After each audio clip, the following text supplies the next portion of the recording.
If you look at the code on the left, we have a procedure that we're defining called f, and it passes in a parameter, b. And we're going to, the b is going to be an integer, and we're going to reassign b to be 4. So then in our main body of code, we assign a to be 3, we call f with a, and then we print a. And so this code is going to behave differently whether we are in a language that passes by value or whether we're in a language that passes by reference. So let's first look at pass by value. So when we call f, what's going to happen is it's going to take the value of a, which is here. It's the value in memory, and it's going to pass the value into the function. And so we'll talk about this more later, but what that's going to do when we have a new function, we add something onto the stack. We're going to call it b, and it's going to be an integer of value 3.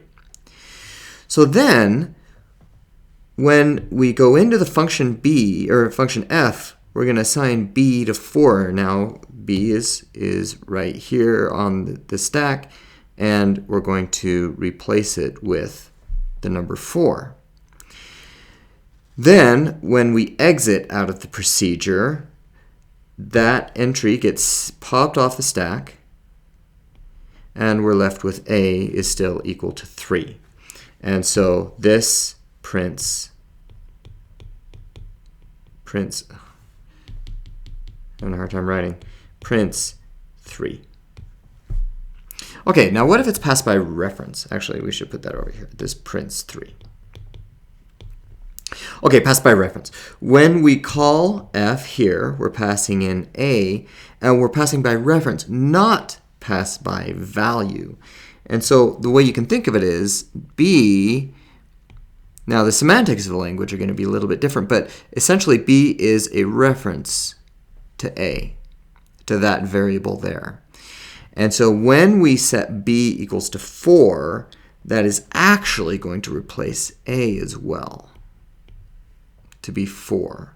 So now a has been changed, and this is going to print 4.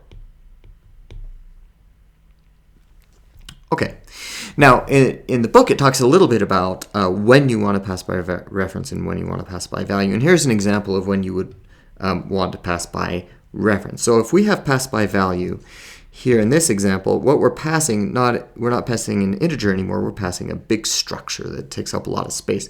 And you can see here, right, a is going to take up a lot of space because it's some big structure. And when we pass a into the procedure, if we pass by value, recall that we're going to pass that entire value, the entire structure. And so b is now going to take up a whole bunch of space with that copy of the structure. But that's not the case when we're passing by reference. b is simply going to be the size of a pointer, and it's going to point into a. And so we're getting a space savings.